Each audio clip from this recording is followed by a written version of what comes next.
मैं सर पे कफन बांध के निकला हूं, ये संकल्प लेके निकला हूं कि जब तक बिहार को विकसित राज्य नहीं बना दूंगा, मैं भी चैन की सांस नहीं लूंगा। ये वादा आप लोगों से करता हूं। खुद ने शिक्षा हासिल नहीं की तो वो डरते हैं कि अगर यहां का युवा पढ़ लिख गया तो उनसे सवाल करेगा। और आने वाली पीढ़ी के उज्जवल भविष्य के लिए मैं कुछ भी करने को तैयार हूं। मैं किसी भी तरीके की तकलीफ सहने को तैयार हूं। आदरणीय भोला पासवान शास्त्री जी का जयंती दिवस है और आज उन्हीं की धरती पर हम सब यहां पर मौजूद हैं। मुझे याद है, मेरे लिए ये सौभाग्य की बात रही कि कुछ वर्ष पूर्व मुझे उनके आंगन में उनके परिवार के साथियों के साथ समय बिताने का सौभाग्य मिला। आज उनके परिवार के सदस्य, उनके भतीजे आदरणीय वीरेंद्र जी पासवान जी भी यहां पर मौजूद हैं। ऐसे में आज के दिन का महत्व और ज्यादा बढ़ जाता है। जिस तरीके से भोला पासवान जी ने बिहार का नेतृत्व करते हुए बिहार को एक नई दिशा देने का काम किया, उसी तरीके से हमारी ये नव संकल्प महासभा, जिसको बिहार के अलग अलग संभाग में आयोजित करते हुए आज ये अंतिम सभा सीमांचल के इलाके में पूर्णिया में आज आयोजित की गई। इस सभा की शुरुआत हम लोगों ने शाहबाद के आरा जिला से हम लोगों ने इसकी शुरुआत की। नालंदा के राजगीर होते हुए हम लोग सारण, सिवान, छपरा, मुंगेर, गया जी, तमाम जगह से ये सभा होते हुए आज अंतिम सभा चुनाव से पहले हम लोग यहां पूर्णिया में आयोजित कर रहे हैं, जिसमें लगभग 6 जिले मिलाकर कटिहार, पूर्णिया, अररिया, किशनगंज, सहरसा, मधेपुरा, सुपौल, लगभग 7 जिलों को मिलाकर आज हम लोगों ने इस सभा को आयोजित करने का कार्य किया। इसके पीछे का उद्देश्य क्या है? जब हम लोग नव संकल्प की बात करते हैं, क्या है ये नव संकल्प? नव संकल्प हमारे बिहार को विकसित राज्य बनाने का संकल्प है। नव संकल्प बिहारियों को अपना खोया हुआ गौरव, स्वाभिमान दिलाने का संकल्प है। नव संकल्प हमारी महिलाओं को सम्मान, बुजुर्गों को अधिकार और युवाओं को रोजगार दिलाने का संकल्प है। नव संकल्प बिहार को फर्स्ट और बिहारियों को फर्स्ट बनाने का संकल्प है। इसी लक्ष्य, इसी उद्देश्य के साथ हम लोग आगे बढ़ने का काम कर रहे हैं। और आज जब चुनाव की दहलीज पर बिहार खड़ा है, तो आज की ये मुलाकात और ज्यादा खास हो जाती है। आप सब जानते हैं कि अब बिहार में आने वाले दिनों में विधानसभा के चुनाव घोषित होने वाले हैं और ये विधानसभा के चुनाव निर्धारित करेंगे हम लोगों के आने वाले 5 साल का भविष्य। और ये 5 साल हर व्यक्ति के जीवन में महत्वपूर्ण होते हैं। आज हम लोगों को ये पूछने की जरूरत है कि क्या कारण है कि भैया आजादी के लगभग 80 साल के बाद भी क्यों हमारा प्रदेश एक विकसित राज्य नहीं बन पाया, जबकि भारत एक साथ आजाद हुआ, भारत के तमाम प्रदेश एक साथ आजाद हुए। तो क्या कारण है कि कहीं दिल्ली, बंबई जैसे चमचमाते शहर बने और वहीं हमारा बिहार, जो आजादी के 80 साल के बाद भी आज भी एक पिछड़ा राज्य कहलाता है? यह सवाल हमें खुद से पूछना होगा कि कहां कमी रह गई, क्या चूक हुई कि जिस तरीके से बाकी के राज्यों ने तीव्र गति से विकास किया, तो आज भी हमारा प्रदेश मूलभूत जरूरतों के अभाव से जूझता है। आज भी मेरे बच्चों को बिहार से बाहर जाना पड़ता है शिक्षा के लिए, मेरे भाई बहनों को बिहार से बाहर जाना पड़ता है रोजगार के लिए, माताओं बहनों बुजुर्गों को दिल्ली तक जाना पड़ता है स्वास्थ्य सेवा के लाभ के लिए। क्यों? ये कारण जब तक हम समझेंगे नहीं, तब तक सही मायनों में विकसित बिहार का निर्माण हम लोग नहीं कर पाएंगे। और इसका सबसे बड़ा कारण है जातीय व्यवस्था, जिसने बिहार और बिहारियों को सिर्फ बांटने का काम किया। और कई ऐसे राजनीतिक दल हैं, कई ऐसे राजनेता हैं जो हम लोग को जाति के नाम पर बांटकर अपनी राजनीतिक रोटियां सेकने का काम करते हैं, जो कभी जात के नाम पर, कभी धर्म के नाम पर भाई को भाई से लड़वाने का काम करते हैं और बदले में खुद तो सत्ता हासिल कर लेते हैं और हम लोगों को उसी परिस्थिति में जीने के लिए छोड़ देते हैं। आज बिहार से निकला हुआ युवा दूसरे राज्यों में जाकर, दूसरे देशों में जाकर बड़े से बड़े पद पर विराजमान है, बड़े से बड़ा व्यवसाय कर रहा है। बिहारी हर क्षेत्र में आगे है। आप मीडिया हाउसेस में चले जाइए, बड़े पदों पे आपको बिहारी मिलेंगे। आप कोई बिजनेस घराने में चले जाइए, बड़े पदों पर आपको बिहारी मिलेंगे। अधिकांश आईएएस आईपीएस ऑफिसर्स बिहारी हैं। तो क्या कारण है जब बिहारी इतना आगे, तो मेरा बिहार इतना पीछे क्यों छूट गया? ये सवाल हमें अपने आप से करने की जरूरत है। हमें यह जानने की जरूरत है कि जिन लोगों ने हमें जात पात धर्म मजहब के नाम पर बांटने का काम किया, तो बदले में हमें क्या मिला? जिन लोगों ने अपनी राजनीतिक रोटियां जाति धर्म के नाम पर हमें बांटकर सेकी, तो उन्होंने बदले में हमें क्या दिया?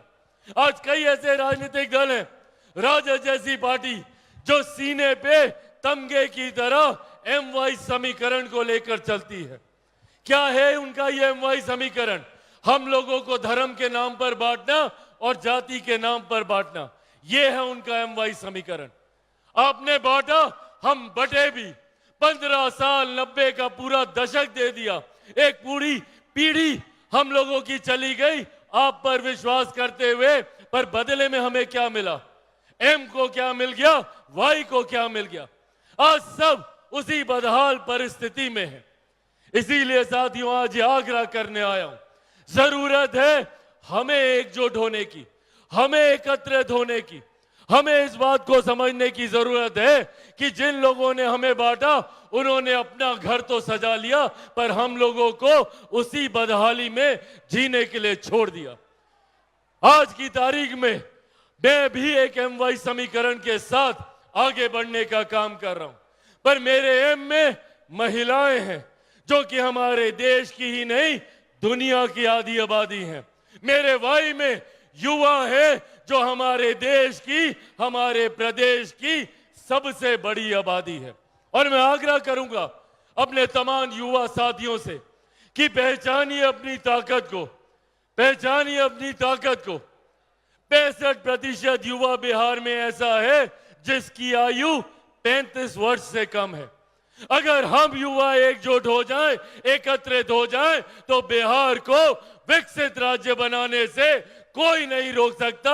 जरूरत है हमें एकजुट होने की, जरूरत है हमें जात पात धर्म मजहब से उठकर सही मायनों में एक ऐसे नेतृत्व, एक ऐसे नेता, एक ऐसी सरकार को चुनने की जो आपकी बात करे, जो जब चुन कर जाए तो बिहार की विधानसभा में खड़े होकर आपकी समस्याओं का जिक्र करे।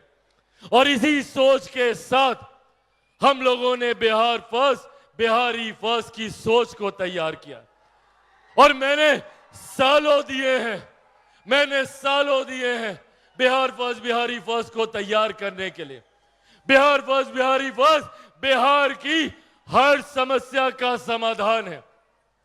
भले वो बिहार में बाढ़ सुखाड़ की समस्या हो, वो यहाँ पे रोजगार की समस्या हो, यहाँ पे शिक्षा की समस्या हो, यहाँ की स्वास्थ्य सेवाओं की समस्या हो, यहाँ के किसानों की समस्या हो, यहाँ के मजदूरों की समस्या हो।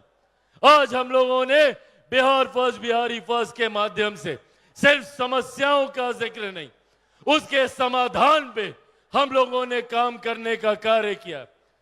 मैं चाहता हूं कि जब हम लोग मजबूती से आए तो आपके लिए समस्या की बात ना करें, उसका समाधान आपको करके दें, ताकि आने वाले दिन में मेरे किसी भाई बहन बच्चा बच्ची को बिहार छोड़कर बाहर ना जाना पड़े, उसको अपना राज्य छोड़कर बाहर ना जाना पड़े।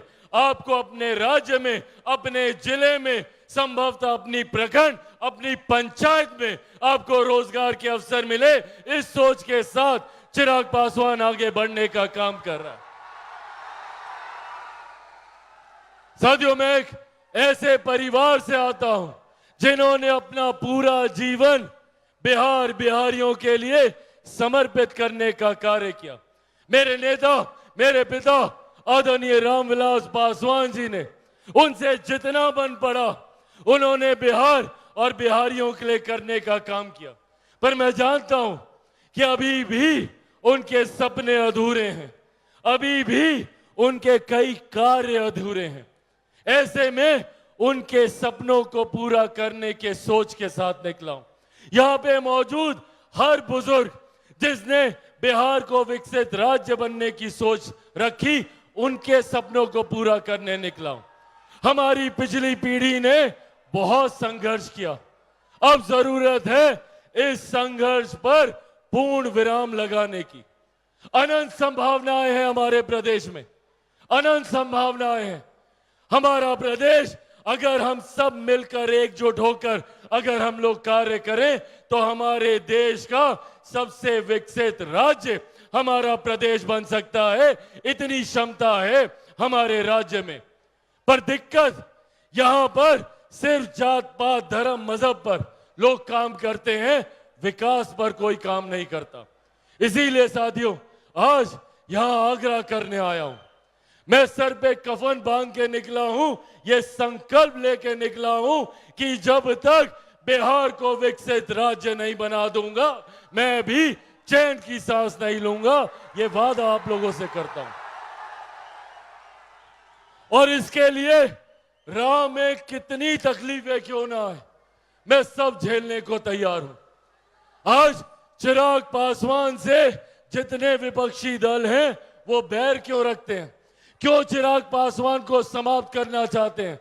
क्यों चिराग पासवान की राजनीतिक हत्या करना चाहते हैं? सिर्फ इसीलिए कि मैं बिहार की बात करता हूं, बिहारियों की बात करता हूं। मैं किसी जाति की नहीं, किसी धर्म की नहीं, 14 करोड़ बिहारियों की बात करता हूं। और इसके लिए इन्होंने पूरी ताकत लगा दी कि कैसे चिराग पासवान को समाप्त किया जाए। षड्यंत्र पे षड्यंत्र रचे गए, मेरी पार्टी को समाप्त किया गया ये सोचकर कि चिराग पासवान डर जाएगा, टूट जाएगा, पर नहीं डरा चिराग पासवान। मेरे परिवार को तोड़ा गया ये सोचकर कि चिराग पासवान डर जाएगा, नहीं डरा चिराग पासवान। मुझे मेरे घर से बाहर फेंक दिया गया ये सोचकर कि चिराग पासवान डर जाएगा, नहीं डरा चिराग पासवान।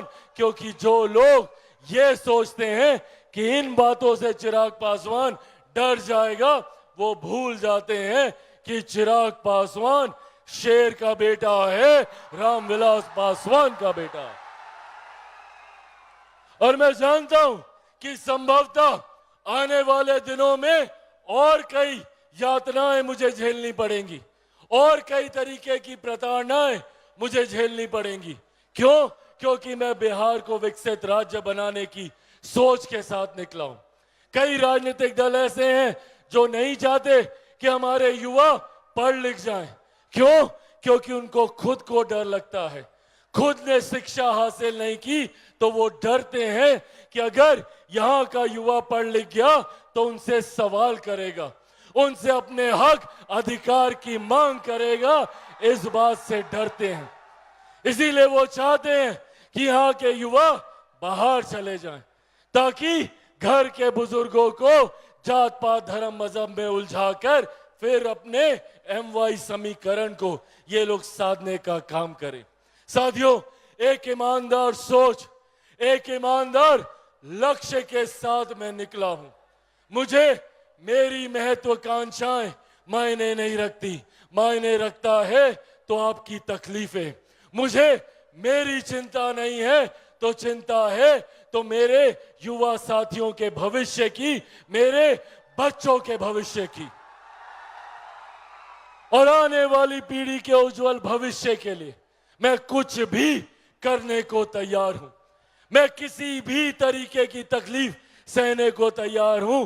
बस मैं इतना चाहता हूं कि मेरी इस मुहिम में आप भी मेरा साथ दें। मैं चाहता हूं कि बिहार फर्स्ट, बिहारी फर्स्ट की सोच को आप लोग घर घर तक पहुंचाने का काम करें। चिराग पासवान अकेला इसमें कुछ नहीं कर सकता। चिराग पासवान को जरूरत है तो कदम कदम पर आप सबके साथ की, आप सबके सहयोग की। दीजिएगा मेरा साथ। उसके लिए सबको चिराग पासवान बनना होगा। बनेंगे चिराग पासवान? ऐसे नहीं, दोनों हाथ उठा के बताइए, बनेंगे चिराग पासवान? बनेंगे चिराग पासवान? बनेंगे चिराग पासवान? साथियों, बस मेरा साथ दीजिए।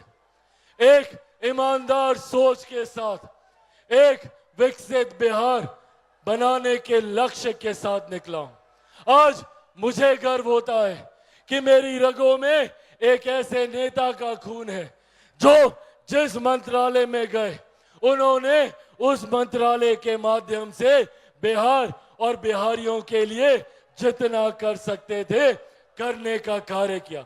आज मुझे गर्व होता है कि भैया, देश की एक बड़ी आबादी, आज भी देश में 81 करोड़ लोगों को मुफ्त में अनाज दिया जा रहा है। तो ये सोच मेरे नेता, मेरे पिता आदरणीय रामविलास पासवान जी की है। आज जो मेरे युवा साथी हाथ में मोबाइल फोन लेकर निकले हैं, ये मोबाइल फोन मेरे नेता आदरणीय रामविलास पासवान जी की सोच है। उनका सपना था कि ये मोबाइल फोन हर रिक्शा वाला, हर ठेला वाला के हाथ में हो, बैंगन के भाव ये मोबाइल फोन बिके। इस सपने के साथ उन्होंने इसको घर घर पहुंचाने का कार्य किया। साथियों, उनकी इसी सोच को आगे लेकर चलने का कार्य कर रहा हूं। उनके इसी अधूरे सपने को पूरा करने का प्रयास कर रहा हूं। आज मुझे गर्व होता है कि मेरी रगों में एक ऐसे नेता का खून है जिन्होंने 5 दशक से ज्यादा, 50 साल से ज्यादा जिन्होंने हमारे बिहार को देने का काम किया, सार्वजनिक जीवन में रहने का काम किया। पर इन 50 सालों में कोई 1 रुपया तो क्या, 1 पैसे तक का आरोप मेरे नेता पे नहीं लगा सकता। इस बात का गर्व है मुझे। साथियों, इसी सोच के साथ चिराग पासवान आगे बढ़ रहा है और मैं खास तौर पे अपने युवा साथियों से इस बात का आह्वान करूंगा। अब चुनाव दूर नहीं है, ऐसे में आप सबको एकजुट होकर, एकत्रित होकर, जात पात धर्म मजहब से उठकर, अगर हिंदुस्तान में कोई एक फर्क है, कोई एक भेद है, तो वो बस इतना कि एक अमीर जो अमीर होता जा रहा है, दूसरा गरीब जो गरीब होता जा रहा है। जब तक इस अमीरी गरीबी की खाई को हम लोग भरने का काम नहीं करेंगे, तब तक हम लोग विकसित बिहार का निर्माण नहीं कर पाएंगे। और यकीन मानिए, इस गरीबी जाति में हर जात पात धर्म मजहब के लोग हैं। जरूरत है हमें सबको एक साथ लेकर, सबको एकजुट कर आगे बढ़ने की। साथियों, मेरी इस लड़ाई में मैं निरंतरता में बिना डरे, बिना झुके, बिना घबराए आगे बढ़ने का काम कर रहा हूं। बस इसमें आप सबका मजबूत साथ मुझे, मेरे पार्टी के तमाम नेता कार्यकर्ताओं का हौसला बढ़ाने का काम करेंगे।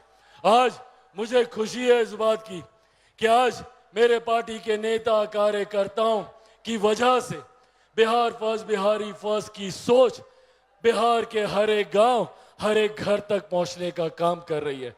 अब इस सोच को धरातल पर उतारने की जिम्मेदारी आप सबकी है, खास तौर पे मेरे तमाम युवा साथियों की है। दीजिएगा ना मेरा साथ? साथियों, बस आप मेरा साथ दीजिए, बदले में विकसित बिहार मैं आपको बना कर दूंगा, ये वादा आप सबसे करके जाता हूं। साथियों, आज यहां आने के लिए मैं आप सबका हृदय से आभार प्रकट करता हूं।